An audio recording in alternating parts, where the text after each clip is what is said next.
ॐ नमो नारायणाय ॐ नमो नारायणाय ॐ नमो नारायणाय ॐ नमो नारायणाय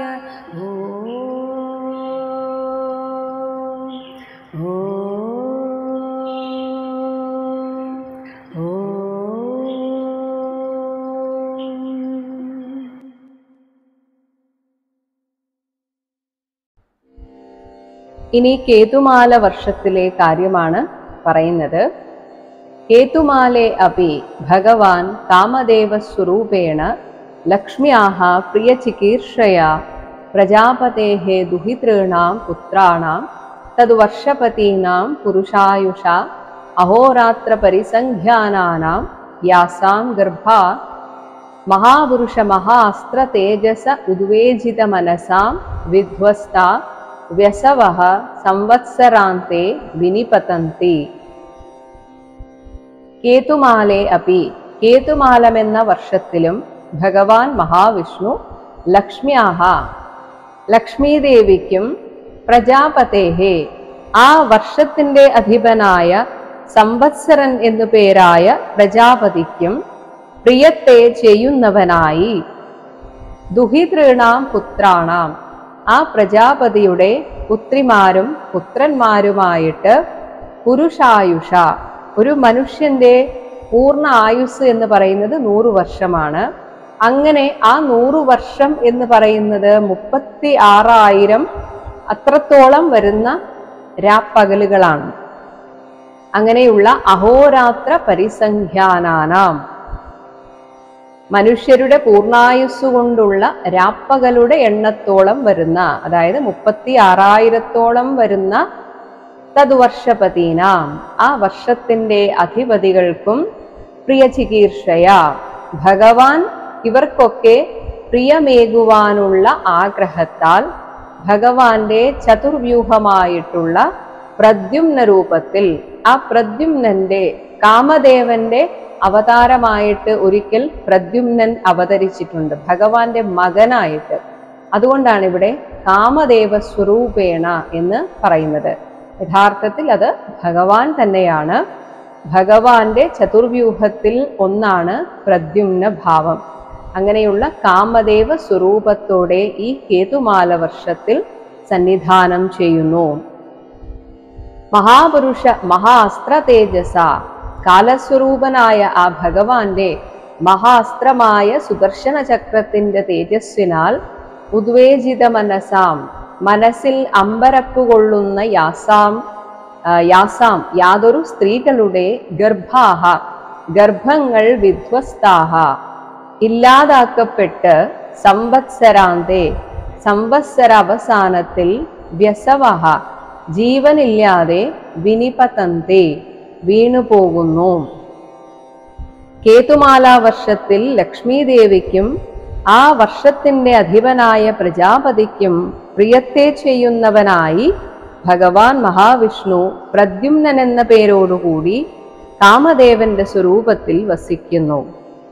സംവത്സരൻ എന്ന പേരോടുകൂടി അറിയപ്പെടുന്ന കേതുമാലാ വർഷത്തിന്റെ അധിപതിയുടെ പുത്രന്മാർ എന്ന് പറയുന്നത് ദിവസ അഭിമാന ദേവതകളും പുത്രികൾ രാത്രി അഭിമാനി ദേവതകളും ആണ്.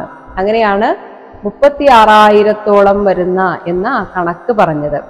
ആ പുത്രിമാരുടെ ഗർഭം ഭഗവാന്റെ സുദർശന ചക്രത്തിന്റെ തേജസ്സേറ്റ് സംവത്സര അവസാനത്തിൽ ജീവനില്ലാതെ പതിക്കുന്നു. അപ്പോൾ ആ തേജസ് സഹിക്കാനുള്ള ശക്തി ആ വർഷത്തിലെ സ്ത്രീകൾക്ക് ഇല്ലാതെ പോകുന്നു എന്നാണ് പറയുന്നത്. കാമദേവ സ്വരൂപനായ ഭഗവാൻ ലക്ഷ്മീദേവിയോടൊന്നിച്ച് അവിടെ അങ്ങനെ ആനന്ദിക്കുന്നു എന്ന് പറയുന്നു. 16ാമത്തെ ശ്ലോകം. അതീവ സുലളിത ഗതി വിലാസ വിലസിത രുചിരഹാസ ലേശാവലോക ലീലയാ കിഞ്ചിത് ഉത്തംഭിത സുന്ദര ഭ്രൂമണ്ഡല സുഭഗവദനാരവിന്ദശ്രിയ രമാം രമയൻ ഇന്ദ്രിയാണി രമയത്തെ. അതീവ സുലളിത ഗതിവിലാസം, അത്യന്തം ആകർഷകമായ ആ നടപ്പും ഇരിപ്പും ഒക്കെയായിട്ടുള്ള ഗതിവിലാസത്താൽ വിലസിത രുചിരഹാസ ലേശാവലോക ലീലയാ, അങ്ങനെയുള്ള ശൃംഗാരവിലാസത്താൽ വിലസിതമായ മോഹനമന്ദസ്മിതത്തോടൊത്തിണങ്ങിയ ഭഗവാന്റെ കാമദേവ സ്വരൂപത്തിലിരിക്കുന്ന ഭഗവാന്റെ ആ കടക്കണ്ണോട്ടം, ശൃംഗാരത്തോടു കൂടിയുള്ള ആ കടക്കണ്ണോട്ടം കൊണ്ട് കിഞ്ചിത് ഉത്തംഭിത, തെല്ലൊന്നു മേലോട്ടുയർത്തിയ സുന്ദര ഭ്രൂമണ്ഡലം, പുരികക്കൊടിയുടെ ആ മണ്ഡലം എന്നാൽ ആ നെറ്റിത്തടം, അങ്ങനെയുള്ള ചില്ലിക്കൊടിയാൽ പുരികക്കൊടിയാൽ സുഭഗവദനാരവിന്ദശ്രിയ, സുന്ദരമായ മുഖകമലത്തിന്റെ കാന്തിയാൽ രമാം രമയൻ, ലക്ഷ്മീദേവിയെ രമിപ്പിച്ചുകൊണ്ട് ഇന്ദ്രിയാണി രമയത്തെ, തൻ്റെ ഇന്ദ്രിയങ്ങളെയും ആനന്ദിപ്പിക്കുന്നു.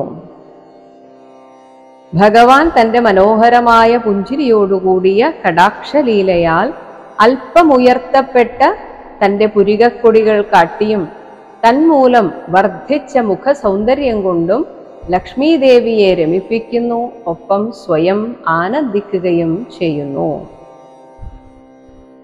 ഈ കേതുമാലാ വർഷത്തിൽ വെച്ച് ലക്ഷ്മീദേവിയാണ് ഈ സംവത്സരാധിപതിയുടെ പുത്രിമാരോടും പുത്രന്മാരോടും കൂടി ഭഗവാനെ സ്തുതിക്കുന്നത്. അതാണ് 17ാമത്തെ ശ്ലോകത്തിൽ പറയുന്നത്.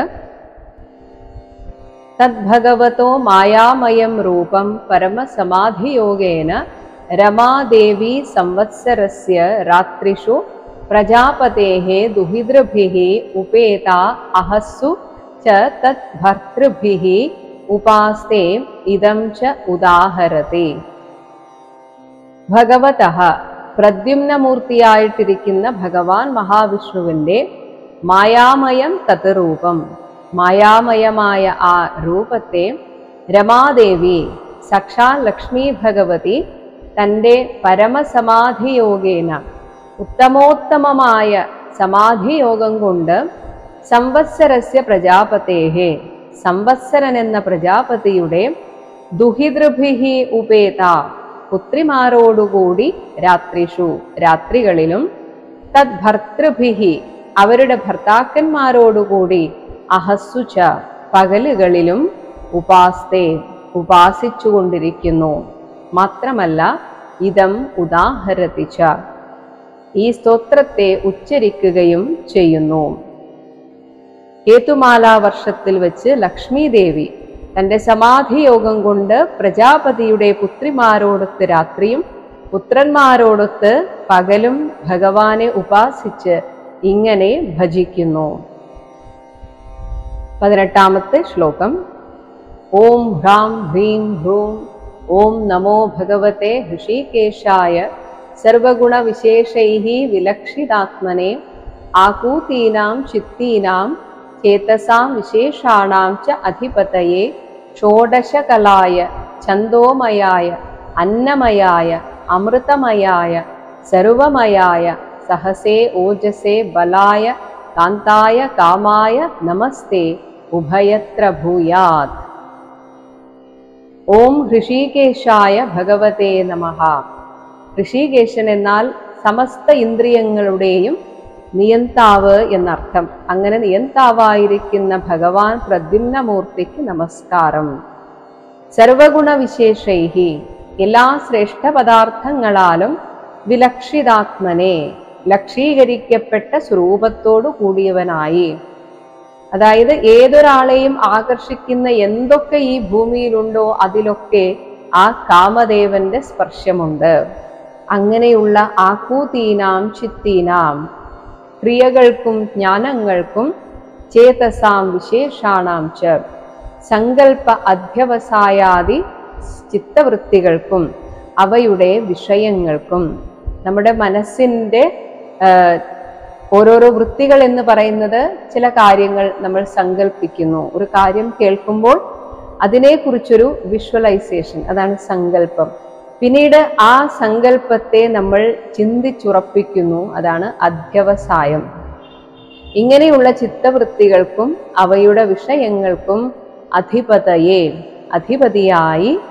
ഷോഡശകലായ 16 കലകൾ.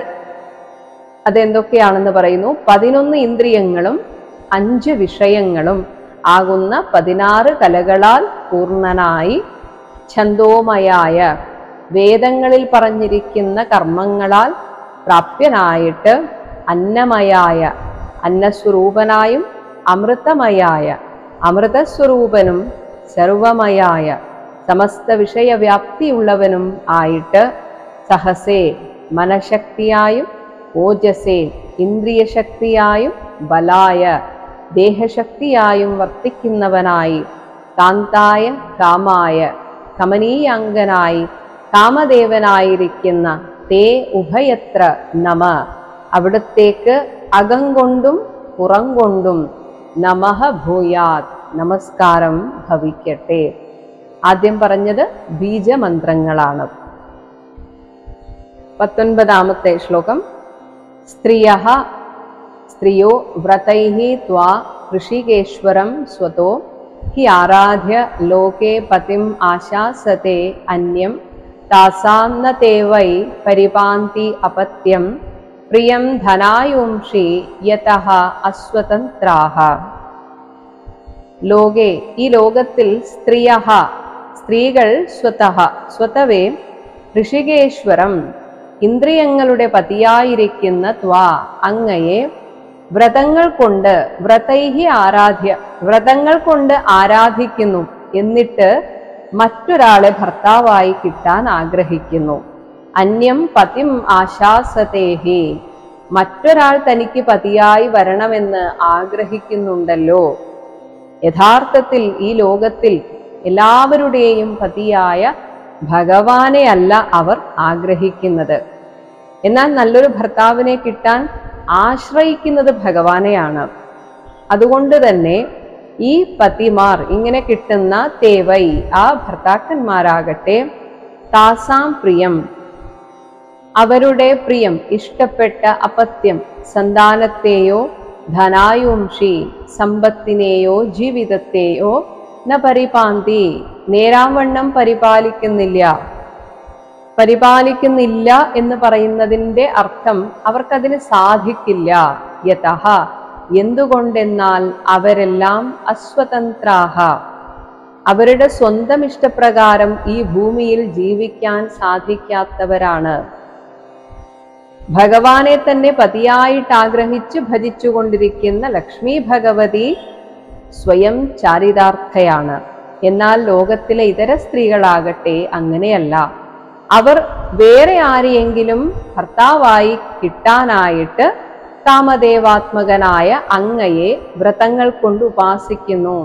എന്നാൽ വാസ്തവത്തിൽ ആ ഭർത്താക്കന്മാർക്ക് സ്വന്തം ഇഷ്ടപ്രകാരം, അല്ലെങ്കിൽ ഞാൻ ആഗ്രഹിക്കുന്ന പോലെ എൻ്റെ മക്കൾ വളരണം, ഞാൻ ആഗ്രഹിക്കുന്നത് പോലെ എനിക്ക് ധനം ഉണ്ടാകണം എന്നൊന്നും ചിന്തിച്ചാൽ നടക്കുകയില്ല. കാരണം അവരൊക്കെ പരാധീനരാണ്, ഭഗവാനെ പോലെ സ്വതന്ത്രരല്ല. അതുകൊണ്ടാണ് അവർ ആ സ്ത്രീകളെയോ അവരുടെ സന്താനാദികളെയോ പാലിക്കാനാകാത്തവരായി തീരുന്നത്. 20ാമത്തെ ശ്ലോകം.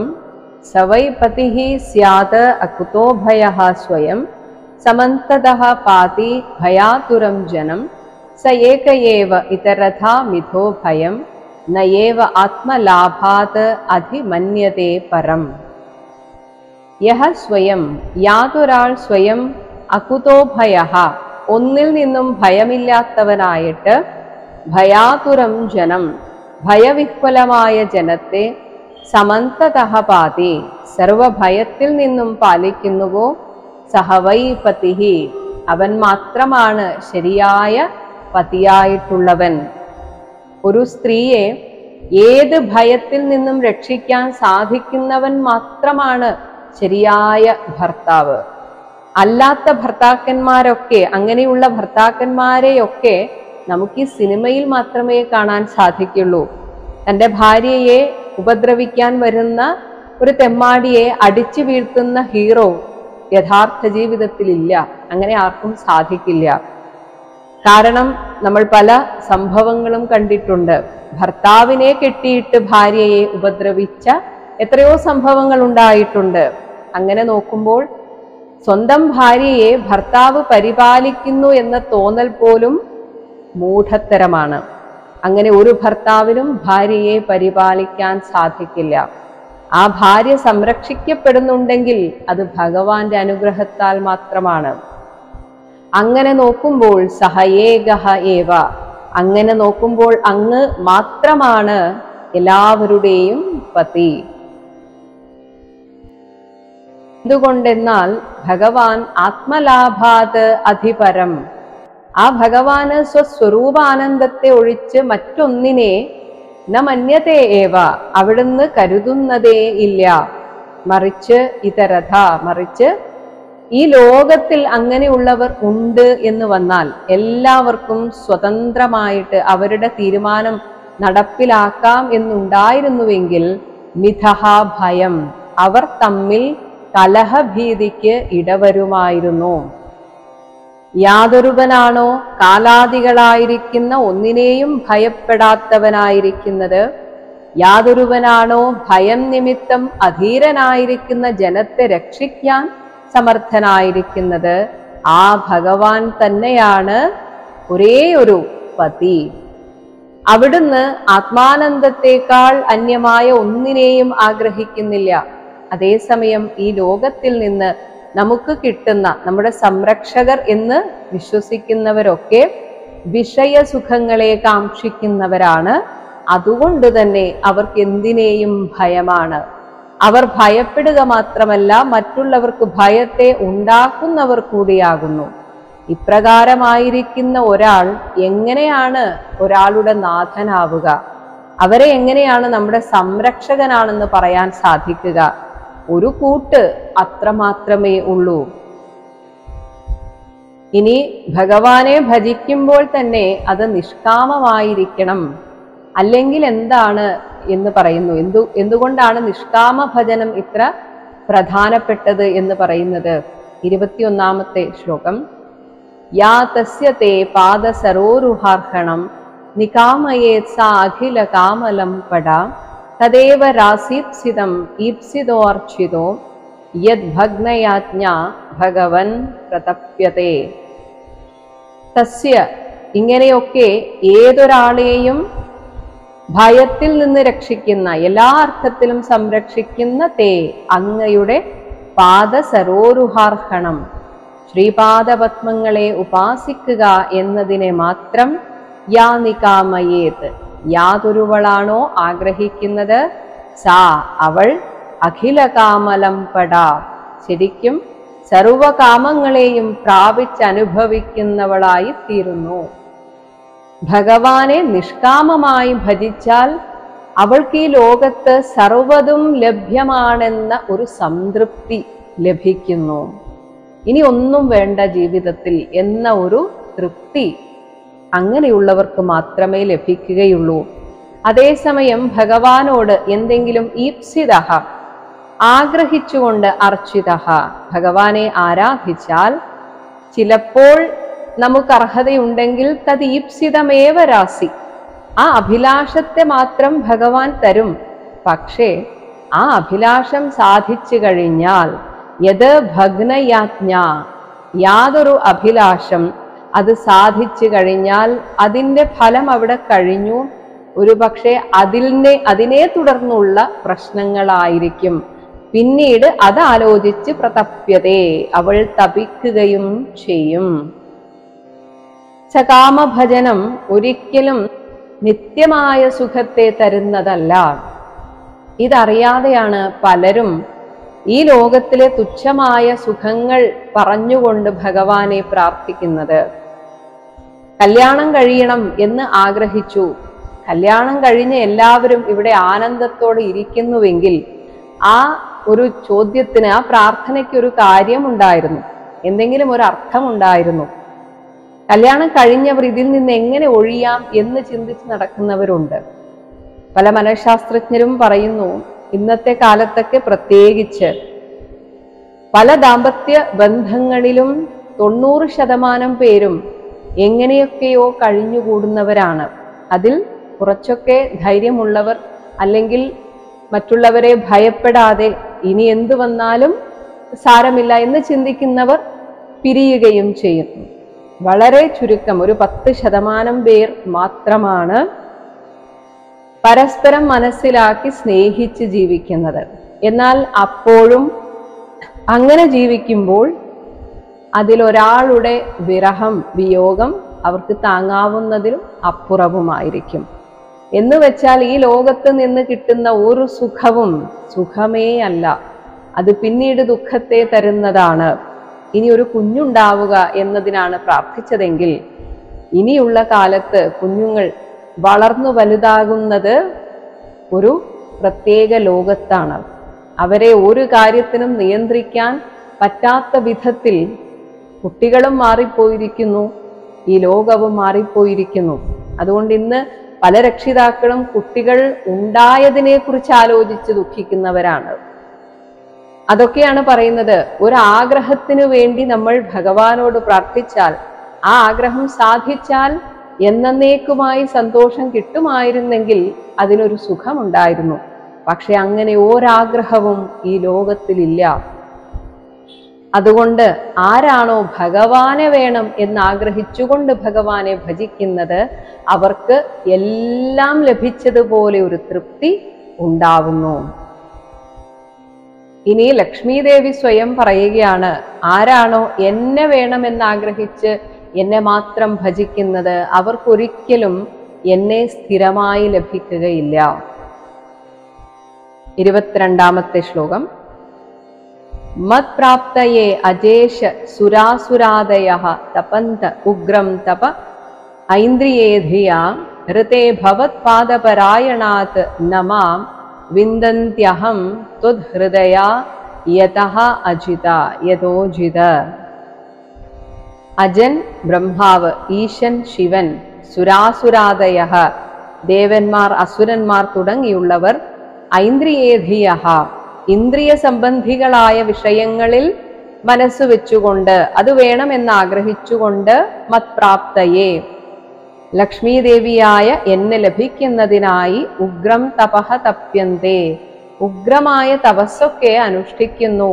എന്നാലും എന്നെ ഭവത് പാദപരായണാത് അങ്ങയുടെ പാദഭക്തനല്ലാതെ മറ്റുള്ളവരാരും തന്നെ നവിന്ദന്തി പ്രാപിക്കുന്നില്ല. ഇത് കേൾക്കുമ്പോൾ നമുക്ക് തോന്നും, ഈ ലോകത്ത് എത്ര ധനികരായിട്ടുള്ളവരുണ്ട്, അവരൊക്കെ ഒരു പക്ഷേ ഭഗവാനെ പൂജിക്കുന്നതിനേക്കാളും ലക്ഷ്മി ദേവിയെ പൂജിക്കുന്നവരാണ്. പിന്നെ എങ്ങനെയാണ് ഇങ്ങനെ പറയുന്നത്? അത് ഈ ധനം നമുക്ക് ഐശ്വര്യത്തെ തരും എന്നത് നമ്മുടെ തെറ്റിദ്ധാരണയാണ്. ധനം സുഖത്തെ തരും എന്നത് തെറ്റിദ്ധാരണയാണ്. സുഖവും ഐശ്വര്യവുമാണ് ലക്ഷ്മി ദേവിയുടെ ഭാവം. അതായത് മനസ്സമാധാനം, സന്തോഷം. അതേസമയം എല്ലാം ഉണ്ട് എന്നിട്ടും തൃപ്തിയില്ലാതെ ജീവിക്കുന്ന എത്രയോ ആളുകൾ. നമ്മൾ പല സിനിമകളിലും കാണുന്ന വില്ലന്മാരെ നോക്കിയാൽ മതി. അവരൊക്കെ കോടികോടിപതികളാണ്. എന്നിട്ടും അവർ വീണ്ടും ആഗ്രഹിക്കുന്നത് ഇതിലും വലിയ കോടീശ്വരന്മാരാകാൻ. അതിനുവേണ്ടി അവർ ചെയ്യുന്ന തെമ്മാടിത്തരങ്ങൾക്ക് ഒരു ശിക്ഷയായിട്ടാണ് പല സിനിമകളും പിന്നീട് ആ രീതിയിലാണ് ആ കഥ പോകുന്നത്. എന്ന് വെച്ചാൽ കിട്ടിയിട്ടും പോരാതെ ജീവിക്കുന്നവർക്ക് ആ വില്ലന്മാരുടെ സ്വഭാവം നോക്കിയാൽ മനസ്സിലാകും. കോടികളുടെ ബംഗ്ലാവിലായിരിക്കും ജീവിതം, എല്ലാ സുഖ സൗകര്യങ്ങളും ഉണ്ടാകും, പക്ഷെ മനസ്സ് സ്വസ്ഥമല്ല. അതിനെയാണ് ഐശ്വര്യം എന്ന് വിളിക്കുന്നത്, അല്ലാതെ കോടീശ്വരന്മാരെ അല്ല. അതായത് കോടീശ്വരന്മാരായാൽ ലക്ഷ്മി ദേവി അനുഗ്രഹിച്ചു എന്നതിന് ഒരർത്ഥവും ഇല്ല. മനസ്സിന്റെ സ്വസ്ഥതയാണ് ഏറ്റവും വലിയ ഈശ്വരാധീനം, ഐശ്വര്യസ്യ ഭാവം. അതാണ് ഐശ്വര്യം. അപ്പോൾ മനസ്സുകൊണ്ട് കോടിപതികളാവുക എന്ന് വെച്ചാൽ എപ്പോഴും സന്തുഷ്ടരായിരിക്കുക. അതുകൊണ്ടാണ് ദേവി പറയുന്നത്, എന്നെ പ്രാർത്ഥിക്കുന്നവർക്ക് ഞാൻ ലഭ്യമാകണമെങ്കിൽ അവർ ഭഗവത് ഭക്തന്മാരായിരിക്കണം. കാരണം ഭഗവത് ഭക്തന്മാർക്ക് മാത്രമേ നിത്യമായ ശാന്തി ലഭിക്കുകയുള്ളൂ. അതിനർത്ഥം ഐശ്വര്യ ദേവത എന്ന് പറയുന്നത് മനസ്സമാധാനമാണ്. ഭഗവാൻ എവിടെയുണ്ടോ അവിടെ മനസ്സമാധാനമുണ്ട്. ഹേ അജിത, അലയോ ആരാലും ജയിക്കപ്പെടാത്ത മഹാനുഭാവനായ ഭഗവാനെ, യതഃ അഹം, അതെന്തുകൊണ്ടെന്നാൽ ഞാൻ, ത്വദ്ഹൃദയ, അങ്ങയിൽ സർവാത്മന അർപ്പിതമായ ഹൃദയത്തോടു കൂടിയവളാകുന്നു. അങ്ങനെ ഭഗവാനിൽ അർപ്പിതമായ ഹൃദയത്തോടു കൂടിയ ലക്ഷ്മി ദേവിയെ, ആ ഐശ്വര്യത്തെ, മനസ്സമാധാനമാകുന്ന ഐശ്വര്യത്തെ നമുക്ക് ലഭിക്കണമെങ്കിൽ ഭഗവാനിൽ ശരണാഗതി അടയണം. അല്ലാതെ കോടികളുടെ ബംഗ്ലാവ് എടുക്കുന്നതാണ് ഐശ്വര്യം എന്ന് ആരും ധരിക്കരുത്. അതൊന്നുമല്ല ഐശ്വര്യത്തിന്റെ അളവുകോൽ. അവരെ ലക്ഷ്മി ദേവി അനുഗ്രഹിച്ചു എന്നൊന്നും വിചാരിക്കരുത്. കാരണം അവരുടെ മനസ്സ് സ്വസ്ഥമല്ല എങ്കിൽ അവിടെ ഈശ്വരനേ ഇല്ല. ലക്ഷ്മി ഭഗവതി പോലും പ്രാർത്ഥിക്കുന്നത് ഭഗവാന്റെ കാരുണ്യം മാത്രം മതി എന്നാണ്. 23-ാമത്തെ ശ്ലോകം.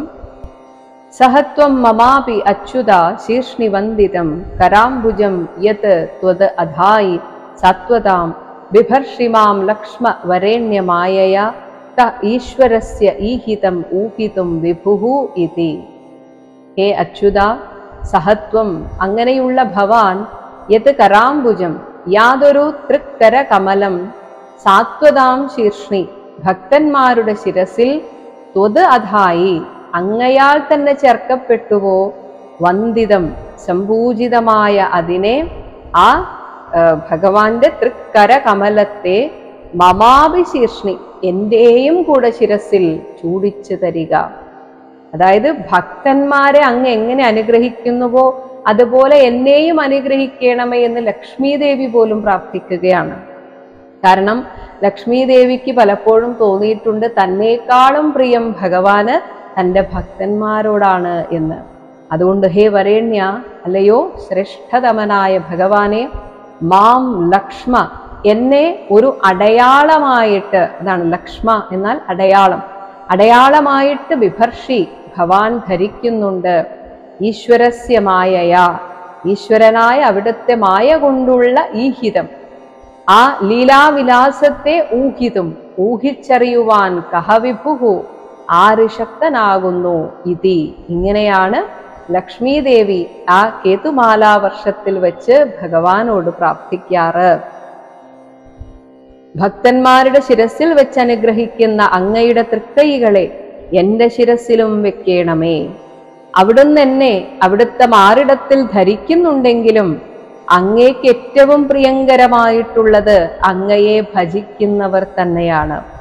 ഈശ്വരനായ അങ്ങയുടെ പ്രവൃത്തിയെ ഊഹിക്കാൻ ആരാണ് ശക്തനായി ഭവിക്കുക എന്ന ഈ ഒരു പ്രാർത്ഥനയോടുകൂടിയാണ് ദേവിയുടെ, ലക്ഷ്മി ദേവിയുടെ പ്രാർത്ഥനാസ്തുതി അവസാനിക്കുന്നത്. ഓം ഹ്രാം ഹ്രീം ഹ്രൂം ഓം നമോ ഭഗവതേ ഹൃഷീകേശായ സർവഗുണവിശേഷൈർവിലക്ഷിതാത്മനെ ആകൂതേനാം ചിത്തേനാം ചേതസാ വിശേഷാണാം ചാധിപതയേ ഷോഡശകലായ ഛന്ദോമയായ അന്നമയായ അമൃതമയായ സർവമയായ സഹസേ ഓജസേ ബലായ കാന്തായ കാമായ നമസ്തേ ഉഭയത്ര ഭൂയാ. സ്ത്രിയോ വ്രതൈ സ്വാഹൃഷികേശ്വരം സ്വതോ യാരാധ്യലോകേ പതിമാ ശാസതേന്യം താസാം ന ദേവൈ പരിപാദ്യപത്യം പ്രിയം ധനായുംഷി യതോ സ്വതന്ത്രഃ സ വൈ പതി സ്യാദകുതോ ഭയസ്വയം സമന്തദപ്പാതി ഭയാതുരം ജനം സ ഏക ഏവേതരധാമിധോ ഭയം നൈവാത്മലാഭാദധിമന്യത്തെ പരം യാ തസ്യ തേ പാദസരോരുഹാർഹണം നികാമയേ സാഖില കാമലം പടാ तदेव रासीप्सितमीप्सितोर्चितो यद्भग्नयाज्ञा भगवन् प्रतप्यते मत्प्राप्तये देशसुरासुरादयस्तप्यन्त उग्रं तप ऐन्द्रिये धिय ऋते भवत्पादपरायणा नमः विन्दन्त्यहं त्वद्हृदया यतोजिता सत्वं ममाप्यच्युता चेष्णिवन्दितं कराम्बुजं यत्त्वदधाये सत्वता बिभर्षि मां लक्ष्मवरेण्या मायया स ईश्वरस्य हितमोहितुं विभुरिति। हरे राम हरे राम राम हरे कृष्ण कृष्ण कृष्ण हरे राम राम हरे कृष्ण कृष्ण कृष्ण हरे राम हरे कृष्ण कृष्ण हरे राम हरे कृष्ण कृष्ण